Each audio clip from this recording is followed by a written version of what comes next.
The moment she entered the ballroom, a hush, or perhaps a ripple of curiosity, passed through the assembled guests. She moved with a careful audacity, a modest gown of muted blue brushing against the polished marble floor, her cheeks tinged with the warmth of anticipation and defiance. Every eye seemed to measure her, some with polite curiosity, others with barely concealed derision. The daughter of a minor landowner, her means were humble, her family's social station barely noted in the meticulously tiered hierarchy of London society. Yet she carried herself with a daring insolence, an unspoken challenge in the tilt of her chin and the playful glimmer in her gray eyes. Across the room, near the edge of a grand chandelier's glow, he stood like a statue carved of patience and authority. The Duke, stoic, implacable, his reputation a mosaic of respect, fear, and admiration, watched her approach with an inscrutable gaze. He had long borne her teasing in passing glimpses and brief encounters, dismissing her antics as the charming folly of a young woman untested by the weight of decorum. And yet, tonight, in the swirl of candlelight and the muffled crescendo of a string quartet, there was something sharper in her smile, something that pricked him in a way no trivial jest ever had. She swept past clusters of ladies, whose gowns rustled like autumn leaves, nodding to them with a mixture of warmth and mischief that made their whispered judgments more audible than polite conversation. One lady murmured, "A bold thing, is she not? Barely 15 minutes ago, I was told she is without fortune, without connections." Her companion inclined her head, lips pressing together in a thin line of disapproval, eyes darting toward the Duke. Yet she dares to enter a room such as this and flirt with him as if he were a man to be toyed with. The girl's lips curved with a secret amusement at their whispered astonishment. She had long practiced this art, the careful provocation, the teasing glance that lingered just long enough to unsettle, yet not enough to breach the strict boundaries of propriety. In these games, she was mistress of both the heart and the tension it evoked, and he, the Duke, had become, unwillingly, the favored mark of her attention. He observed her from across the room, noting the delicate tilt of her head as she laughed at a small jest of her own making, the faint flush that crept along her neck. Beneath his composed exterior, a tension coiled, subtle, insistent, and entirely unfamiliar. The humor that had once sufficed to dismiss her now faltered, replaced by a curious wariness, a recognition that her presence demanded more than polite indifference. And yet his pride, the very core of his public self, demanded restraint. No man, not even a duke, could allow himself to be undone by the audacity of a woman of humble station. She, oblivious, or perhaps entirely aware, of the undercurrent she had stirred, approached the refreshment table with a deliberate grace, and he followed, drawn not by obligation, but by an inexplicable gravity. The room around them seemed to blur, the polished floors, the distant strains of music, the candles trembling in their sconces. All of it became peripheral to the subtle dance unfolding in measured steps, glances, and suppressed sighs. A careless whisper reached her ear, a remark meant to sting. "Surely the Duke does not deign to notice her folly," a dowager sneered, voice dripping with insinuation. She inclined her head, a faint smile playing upon her lips, and turned, letting the words brush past her without acknowledgement. There was a thrill in this defiance, in the knowledge that her audacity disturbed, however subtly, the rigid calm of those around her. It was not cruelty, but a test of patience, of pride, of the fragile veneer that separated the esteemed from the ordinary. He caught the curve of her smile from across the table, felt the pull of a smile he did not permit himself, and for the first time, the amusement faltered. She had crossed a threshold, unintentionally, perhaps, but undeniably. He would not allow such casual triumphs over his composure to continue. There was a rule of conduct, a structure to his world that demanded respect. Yet, in that room filled with opulence and whispered judgments, he recognized that no rule had yet restrained this particular audacity. She turned, meeting his gaze across the crowd, and for a moment, time seemed to contract. There was recognition there, mutual and unspoken, a challenge, a spark, a question neither dared to voice aloud. Her lips curved, her eyes gleaming with the promise of mischief, and he felt the unsteadiness that came only from confronting an unforeseen adversary.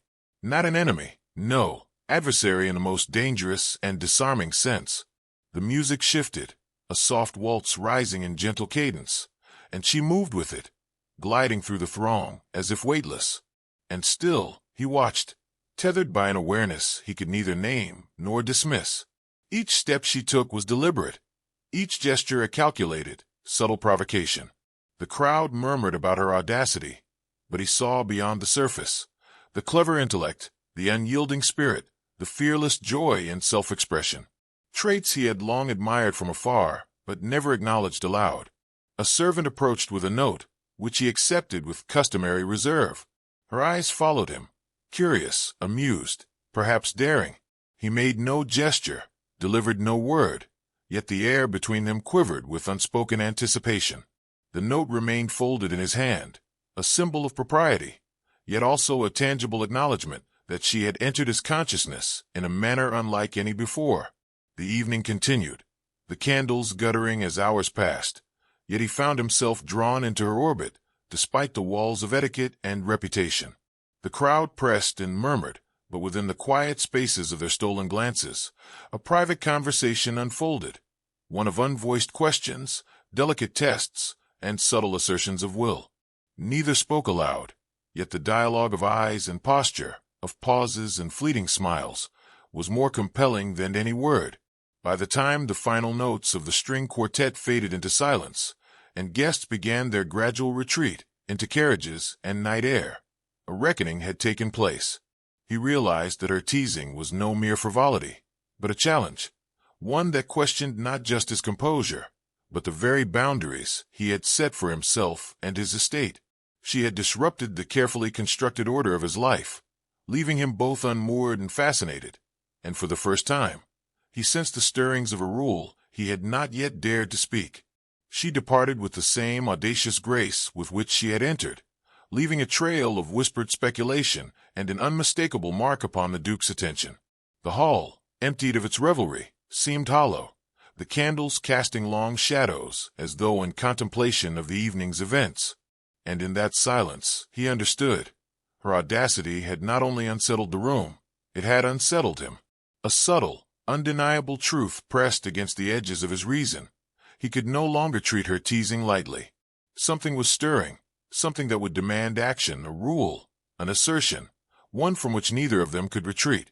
And as the last carriage rolled down the frosted avenue, she glanced back over her shoulder, lips curving in that infuriatingly confident smile, and he realized, with a shiver he could neither suppress nor explain, that the game had begun, and he was no longer the master of it. A letter arrived at dawn, sealed with the Duke's crest, crisp and commanding upon the modest writing desk she had appropriated in the corner of her family's drawing room. She tore it open with a mix of curiosity and trepidation, the wax imprint breaking beneath her fingers, revealing words penned in a steady, deliberate hand. Miss Eliza, it seems your presence lingers beyond the ballroom, unsettling both the air and my attention. I shall expect your company tomorrow for tea, that we may discuss matters of propriety. Her heart skipped, not from fear, but from the thrill that surged like electricity along her spine. A summons from the Duke, unmistakably private, was an invitation laden with challenge. She read the letter twice, savoring the cadence of his words, the authority cloaked beneath the polite veneer. By morning, the garden behind her family estate was encased in frost, the silvered branches trembling beneath the touch of a rising sun. She arrived in a cloak of deep green, the velvet brushing her shoulders like the caress of propriety itself, and found the Duke already present, standing beneath the towering yew, hands clasped behind his back, gaze fixed upon the path, as if he had been waiting since before dawn. His coat, dark and immaculately tailored, accentuated the rigid composure of a man accustomed to command, yet in the tilt of his head and the faint crease between his brows, she sensed a subtle shift, something personal, something unexpected. He spoke first, voice low and measured. Miss Eliza, it seems the art of teasing is not confined to the ballroom. She inclined her head, feigning modesty, though her pulse quickened. Perhaps, Your Grace, the garden provides an audience equally attentive. Her lips curved, daring, teasing, as though the frost-laden paths themselves conspired with her mischief. He regarded her silently, and in that quiet, the tension between them deepened, like the pause before a symphony's crescendo, a silence stretched, punctuated only by the distant caw of a raven or the whisper of frost against evergreen. Then, as though yielding to an invisible command, he produced from his coat a small, leather-bound book. Its cover was unadorned, yet the weight in his hand bespoke value beyond mere pages. "For your amusement," he said, placing it gently at her feet. "A collection of poetry. Some passages I trust may temper your audacity with reflection." She bent to lift it, fingers brushing his in the act, and felt a spark, a subtle acknowledgment of proximity that neither dared name aloud. She read the book in the quiet hours that followed, the Duke's selections precise, lines of restraint and longing, of admiration veiled in decorum. Each page seemed a conversation, each poem a note in a dialogue unspoken, carrying both reprimand and praise. She felt herself drawn into the gravity of his mind, the precision of his intellect, and, without fully realizing it, she began to measure her own teasing against the standard he silently imposed. It was no longer a game merely for amusement. It was a contest of wit and heart, one she found increasingly impossible to evade. The following week brought whispers. At market, in the quiet corners of the church, in salons where ladies exchanged news as currency, murmurs circulated regarding her private encounters with the Duke. Some were scandalized, some intrigued, all insistent upon attention. Her cheeks, usually so fearless in their blush, now betrayed the heat of awareness. Each whisper was a note in the public symphony of expectation, yet she felt the thrill that came from walking the razor's edge between propriety and defiance. It was a dance she had never truly danced before, a delicate negotiation of courage, reputation, and the undeniable allure of his presence. The Duke's gestures continued, small, deliberate, infuriatingly controlled. A scarf left at her doorstep, embroidered with her initials, a note slipped into her book, suggesting a walk in the frost-bitten orchard, an invitation to inspect a new conservatory, where the glass panes captured the sun's earliest rays, turning the world to gold. Each token carried duality, civility and claim, warning and enticement. She received them with laughter that masked a rising tide of recognition, the recognition that she was no longer entirely free to wander her own heart as she pleased. One afternoon, amidst the scent of winter jasmine and the hush of snow settling on the orchard's benches, he spoke with a rare intimacy. "Miss Eliza, you wear your audacity like armor, yet I see the measure beneath. I am bound by rules of estate and title, yet find myself captivated, drawn, unsettled. I do not offer frivolous words. The path you tread will, sooner or later, demand acknowledgement of certain truths." His voice was steady, but in the undercurrent of calm authority, she felt the pull of inevitability. She laughed softly, a sound mingling defiance and delight.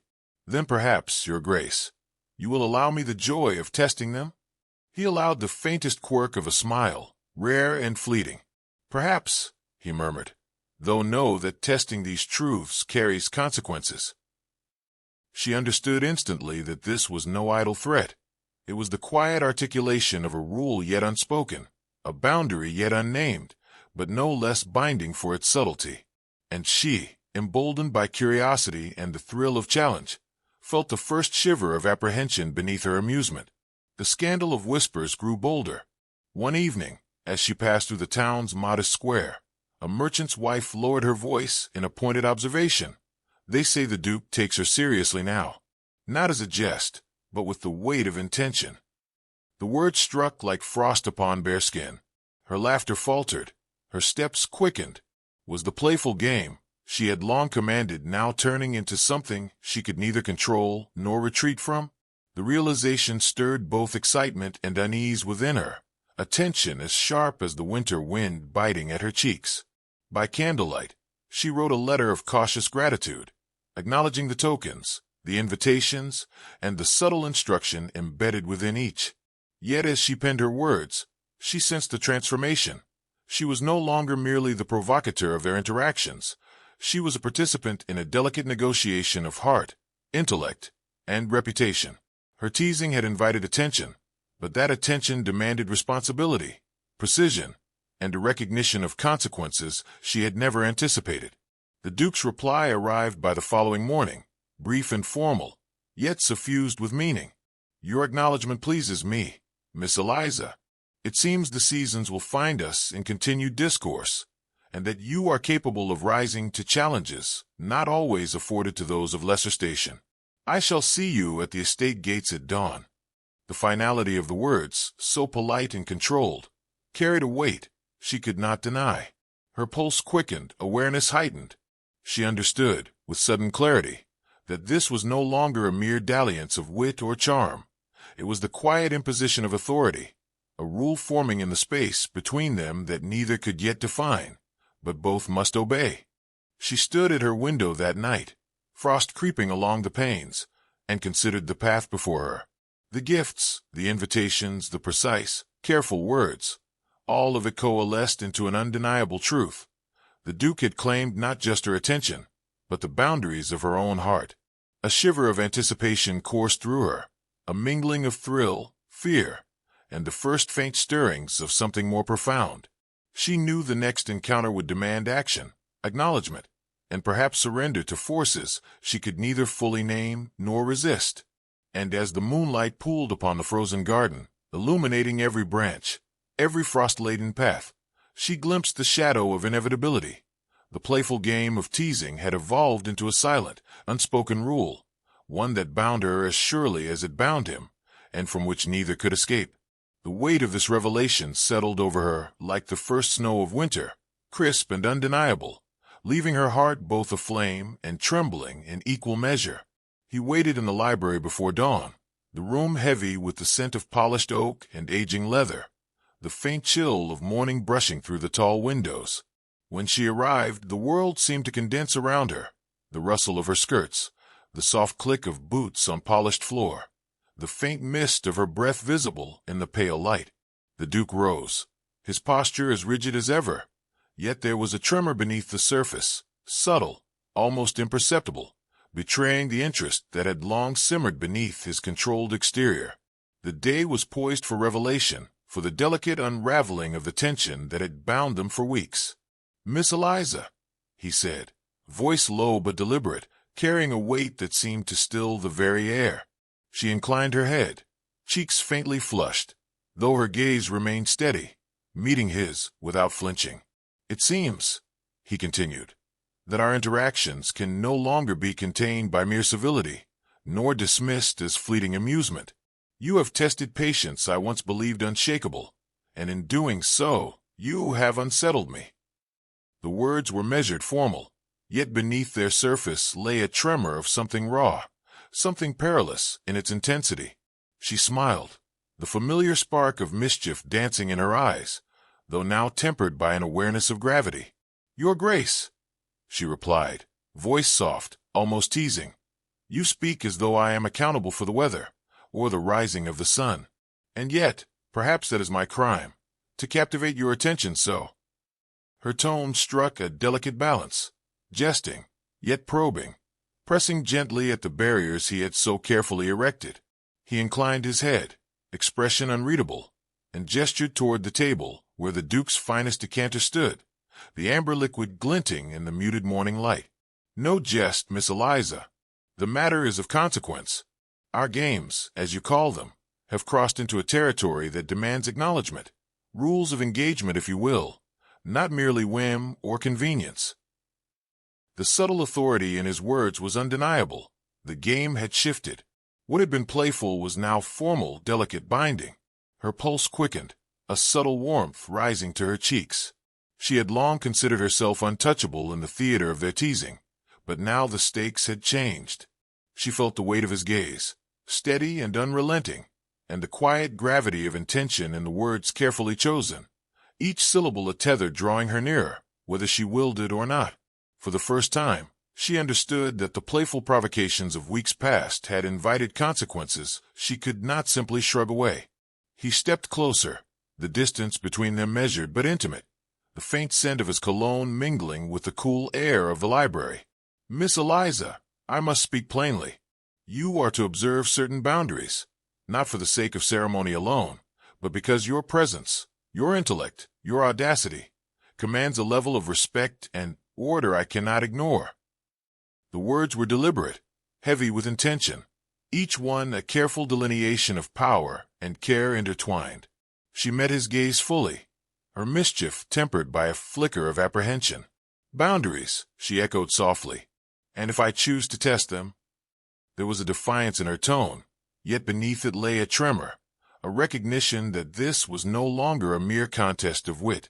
The Duke's eyes darkened imperceptibly, revealing the tension between restraint and desire, propriety and something more dangerous, more human. You will find, he replied, his voice lowering further, that some rules are not easily evaded. To disregard them is to risk both heart and reputation. I do not speak lightly. This arrangement will guide our conduct, our interactions, and I trust you will honor it as one honors duty and principle. His words carried a quiet finality, yet beneath the authority lay a tenderness, an acknowledgment of the delicate truth between them. The rule was unspoken in specifics, but absolute in essence, a boundary neither could ignore without consequence. She felt a shiver of anticipation, the thrill of uncertainty mingling with fear. To be bound by this silent command was both intoxicating and intimidating. She had long reveled in the liberty of teasing, in the freedom to provoke without restraint, yet now the landscape had shifted. Every glance, every gesture, every word carried consequence, and she was acutely aware of the weight she had invited. Her audacity was no longer a shield. It was a spark in the presence of controlled fire. For a long moment, they simply regarded one another, the space between them charged with unspoken acknowledgment. The air seemed taut, the library itself hushed in respect for the gravity of the moment. He was no longer merely an object of her amusement. He was a man whose attention, whose authority, and whose very self she could no longer treat lightly. And she, for her part, recognized the stakes in the subtle tremor beneath her excitement, the awareness that her own heart, long armored in defiance, was now vulnerable. Finally, he spoke again, softer this time, almost a whisper. Miss Eliza, understand that this is not punishment, nor mere precaution. It is guidance, a rule crafted from both necessity and desire. You have stirred forces I cannot deny, and neither of us may return to the freedom of jest alone. There will be structure, yet also attention, consideration, a bond that may grow stronger than either anticipates. His words hung in the quiet, both promise and warning, leaving the space between them charged with unacknowledged longing. She drew a slow breath, absorbing the weight of the Duke's declaration. The thrill of challenge, of defiance, was now intertwined with an unfamiliar and compelling gravity. She realized that her previous victories, the teasing, the laughter, the subtle provocations, had led her here, to a precipice where the playful game had become something more consequential. The exhilaration she felt was accompanied by a tentative respect for the boundaries he had so deliberately imposed.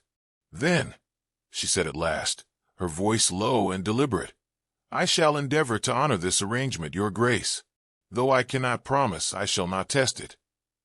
Her tone carried both acknowledgment and flirtation, the delicate balance of surrender and resistance, curiosity and compliance. In her words lay the spark of continued challenge, tempered now by the gravity of recognition and the weight of consequence. He inclined his head, expression softening imperceptibly, a flicker of approval hidden beneath his customary reserve. Then we are agreed, Miss Eliza, he replied, and the world, its judgment, its expectations, will be ours to navigate, together and with discretion. His voice was steady, yet the subtle warmth beneath the formal phrasing betrayed a profound, if quiet, intimacy. As the first light of morning crept through the tall library windows, she felt a shift within herself, a subtle surrender, not of spirit, but of heart. The playful rivalry that had defined their interactions now yielded to something more delicate, more potent, a tension balanced between respect, desire, and unspoken rules that neither could yet fully articulate. Her laughter, once free and unrestrained, was tempered with anticipation, an acknowledgment that the game had changed irrevocably. He extended his hand, a gesture simple in execution but profound in meaning. She took it, her fingers brushing against his, feeling the subtle pressure of control, the unspoken promise of attention, and the recognition that she was no longer the sole architect of their interactions. In that brief contact lay a universe of possibility, restraint, and desire waiting to be explored. And as the frost-laden morning settled around them, the Duke's eyes met hers, steady and unwavering, carrying both authority and a quiet invitation. She understood, with a thrill that mingled fear and exhilaration, that the teasing had ended. The rule had been set, silent yet binding, and the path forward, though fraught with anticipation and challenge, would demand that she navigate not merely the boundaries of society, but the delicate, uncharted terrain of her own heart. The ball was already in full sway when she arrived, the estate ablaze with candlelight that shimmered across gilded mirrors and polished parquet floors. Her gown, a soft rose hue that caught the glow of chandeliers, flowed like liquid silk with every step, drawing glances that whispered curiosity, admiration, and envy. She entered with a quiet confidence, the memory of frost-laden mornings and private exchanges, with the Duke lending her composure a new dimension, grace tempered by experience, audacity balanced by understanding. Tonight, she was no longer merely a visitor in this world of hierarchy and expectation. She was a participant, and perhaps a subtle force within it. The Duke observed her from the edge of the ballroom, the usual stoicism, softened by attention he could not entirely disguise. His eyes, sharp and discerning, traced her movements with an intensity that set her pulse alight. He had issued the rule, and she had, in her way, accepted it. But the energy between them now hummed with an electricity neither could ignore. Every gesture, every glance, carried layers of meaning, acknowledgement, challenge, desire tempered by propriety. The ballroom itself seemed to shrink around them, leaving only the space their eyes inhabited together. A whispered murmur floated across the crowd. "She is positively radiant tonight," a lady remarked, her voice laced with awe and thinly veiled jealousy. Another leaned closer. "And yet, does the Duke truly regard her so? Can he allow such familiarity?" The words, intended as judgment, held a subtle edge of fascination, hinting at the quiet scandal that had begun to envelop their association.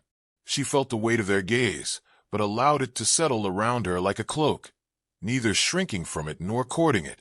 Confidence had become a shield, tempered now by the knowledge that her actions had consequences beyond amusement. The Duke approached, the rhythm of the orchestra filling the spaces between them, and she noted the deliberate grace of his movement. His presence drew attention, as always, but now it also drew admiration. He extended his hand, not as a mere formal courtesy, but with the quiet authority of one who had claimed her attention and demanded respect. "Shall we dance, Miss Eliza?" he asked, voice low enough that only she could hear, carrying the subtle command that had long governed their private exchanges. She placed her hand in his, feeling the firm warmth of his palm, and allowed herself to be led into the measured cadence of the waltz. The music wrapped around them, a delicate cocoon of melody and motion, as if the world outside had dissolved. Each turn, each sway, became a conversation without words, acknowledgment of the rule, negotiation of proximity, an exchange of quiet declarations. She felt herself drawn into a rhythm that was both thrilling and disorienting, where every step carried unspoken meaning. "Your composure," he murmured as they glided across the floor, "has taken on a refinement I did not anticipate." There was a subtle weight to his compliment, an acknowledgment of growth and understanding, but also a quiet reminder of authority, of boundaries respected and tested. She inclined her head, lips curving, responding in kind. "And yet, Your Grace, refinement does not preclude mischief." Her tone carried the familiar spark of audacity, but it was now tempered by the knowledge that he would not permit her to wander freely as before. They moved through the ballroom like a duet, the surrounding society fading to peripheral whispers. The music swelled and dipped, echoing the shifting dynamics of their engagement. Moments of near collision, steps perfectly aligned, pauses charged with anticipation. With each rotation, the tension deepened. The world of etiquette and expectation framed their connection, yet within it, the dance became a private negotiation of hearts and wills. She realized, with a thrill tempered by apprehension that this evening could not merely pass as another encounter. The stakes were higher, the consequences subtler, yet undeniable. A small incident near the orchestra, an accidental brush of her gown against another lady's, elicited murmurs and raised brows. She felt a flash of shame, brief and sharp, but it was tempered immediately by the Duke's subtle adjustment. A protective placement of his arm, a quiet tilt of his hand to guide her safely past judgment. The gesture was unspoken authority made tangible, a public acknowledgment of their private understanding. For the first time, she felt the depth of the bond their playful games had created, the balance between societal expectation and personal connection. As the final strains of the waltz echoed, he guided her toward a quiet alcove near a window, where the snow outside caught the reflection of candlelight and turned the night into silvered magic. "Miss Eliza," he said, voice low, carrying the weight of both command and intimacy, "I have long tolerated your teasing, found it diverting, and even stimulating in its way. Yet tonight, I see more clearly the measure of what is at stake. You are no longer merely a curiosity. You command consideration, and I must ensure that our connection is honored with the gravity it deserves." Her breath caught, the warmth of emotion mingling with the chill of winter's edge. She realized fully that the game had evolved. The playful teasing of weeks past had been a prelude to this delicate, binding dance of respect, desire, and expectation. She inclined her head, voice steady but soft. "I understand, Your Grace. I shall honor the path we tread, though the heart is rarely so obedient." Her words were both acknowledgment and declaration, a recognition that their bond now required conscious attention, not mere instinct.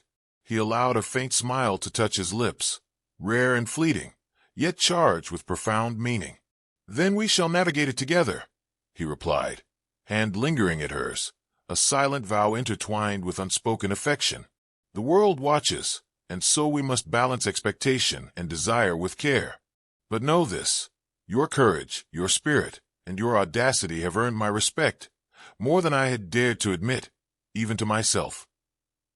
The subtle weight of those words sank into her chest, a mixture of exhilaration, pride, and a tremor of apprehension. She had long relished the freedom of teasing, of playful defiance, yet now she recognized the magnitude of the connection they shared, a bond tempered by restraint, mutual acknowledgment, and a growing, undeniable intimacy. Her laughter, once light and fearless, was now softened by a quiet awareness, a recognition that the Duke's attention was not merely a game. It was a force, deliberate, measured, and irresistible. They lingered in the alcove, the world outside continuing its dance of candlelight and whispered observation. Yet within that small space, the tension between propriety and desire held firm. Every glance, every breath, carried layers of meaning, and she understood, with the thrill of revelation, that this night had shifted the axis of their relationship irrevocably. The playful rivalry had matured into mutual acknowledgment, a dance of hearts balanced by rules, yet charged with unspoken longing. As the night deepened, a servant approached with a discreet note, which the Duke accepted without ceremony. He read it, expression momentarily neutral, then inclined his head toward her. "It seems our private discourse may soon require further observation. A visitor seeks audience at the estate gates, bringing news that may complicate our endeavors." The words, casual in tone yet heavy in implication, cast a sudden shadow across the delicate intimacy they had cultivated.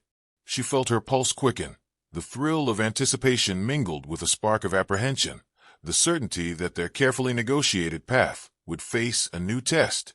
She met his gaze, eyes wide yet steady, aware that the game they had so delicately balanced now teetered on a precipice. The Duke's hand, still lightly resting upon hers, conveyed both reassurance and a quiet warning. The balance they had achieved could not be taken for granted. The night's revelations promised excitement and peril alike, a continuation of the intricate dance they had only just begun to navigate. And as the soft glow of the chandelier reflected in her eyes, mingling with the storm of emotion in her chest, she understood with sudden clarity. The rule had been set, their bond acknowledged, and yet the world outside pressed in with the promise of challenge. The dance of hearts and expectations had reached a moment of delicate equilibrium. But equilibrium, she knew, was never permanent, and the next step would demand courage, wit, and perhaps the surrender of more than mere pride. The carriage rolled to a gentle halt at the estate gates, the crunch of frost beneath the wheels echoing in the stillness of a silvered winter night. She stepped down, her cloak wrapped snugly, breath visible in the cold, and for a moment the world felt suspended between the hush of snow and the weight of expectation. He was already there, standing tall in the lamplight, his coat brushing against the snow, his eyes fixed upon her with a gravity that both thrilled and unsettled her. The rule he had set, the boundaries they had navigated, now converged in this quiet moment, a culmination of weeks of whispered exchanges, measured gestures, and unspoken longing.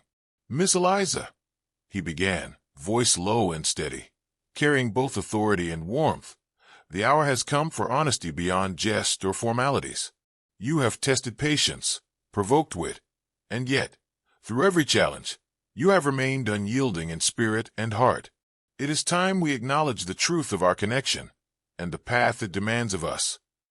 The cadence of his speech, deliberate and measured, sent a tremor of anticipation through her. She understood immediately. The playful dance had reached its crescendo, the boundaries both drawn and tested, and the consequences of their bond awaited articulation. She met his gaze fully, feeling the cool air mingle with the warmth rising in her chest. "And what truth, your grace, do we now speak?" Her voice was calm yet edged with the thrill of uncertainty, the spark of daring that had first drawn him to her lingering beneath the surface. She had learned much of herself in these weeks, the courage to challenge, the patience to listen, the subtle art of negotiating desire within the bounds of propriety. And yet, the clarity of this moment demanded more than mere wit. It demanded the surrender of guarded hearts. He stepped closer, the snow crunching softly beneath his boots, and extended a gloved hand. "The truth, Miss Eliza, is that our connection cannot remain merely private or confined to subtle gestures. It demands recognition, careful stewardship, and mutual acknowledgement. I shall not continue in silence, nor permit our bond to be dismissed by circumstance or gossip. You have stirred a loyalty, a fascination, and a regard that will not be contained, and I must declare it openly, if only to honor what is ours, and what is yet to be discovered." His words hung in the still air, deliberate and charged with intimacy. She felt the pulse of her own heartbeat, the thrill of vulnerability mingling with exhilaration. To hear him speak with such measured authority, such deliberate care, was both awe-inspiring and disarming. She had always approached him as equal in intellect and daring, but now she perceived the depth of his regard, the gravity beneath his composed exterior. The playful provocation of weeks past had matured into something far more profound, a bond of mutual recognition, tempered by respect and deepened by the challenges they had weathered together. A faint wind stirred the branches above, carrying the scent of winter fir and the subtle whisper of snowflakes against the ground. He lowered his voice further, a confident tone reserved for moments of intimacy. "I ask, Miss Eliza, that you continue to walk this path with me, not as a whim, nor for amusement, but as a partnership of minds, hearts, and honor. The boundaries we observe are not cages, but measures of care, a promise that neither of us shall stray into folly or regret. Will you accept this, knowing that it demands courage as much as it offers trust?" Her breath caught, and she paused, aware of the gravity in his words. It was more than a request. It was a covenant, a declaration that the teasing, the laughter, the careful dance of attraction, had evolved into a shared commitment. She inclined her head slowly, lips curving with a mixture of resolve and relief. "I shall, your grace. I accept, with full understanding of what it entails." Her tone was calm, yet beneath it danced the residual spark of audacity, the knowledge that she had chosen willingly, thoughtfully, and with her heart fully engaged. He reached forward, lightly taking her hand, the contact deliberate yet gentle, a binding gesture without need of ceremony. The pressure of his grasp conveyed the authority he wielded, but also the tenderness he reserved for her alone. In that moment, the frost-laden night seemed to soften, the snowflakes drifting lazily around them like delicate confetti. the world holding its breath in quiet witness to a bond long simmering and now fully acknowledged. For the first time in weeks, she allowed herself to relax entirely, the thrill of apprehension giving way to quiet exhilaration. She understood that the teasing, the subtle games, the careful negotiation of propriety and desire had all led to this equilibrium. The Duke's rule was no longer merely a test or boundary. It was the foundation upon which their shared path now rested, a framework of respect, attention, and deepening affection. They walked together toward the estate, steps synchronized, the sound of snow beneath their boots marking a rhythm uniquely their own.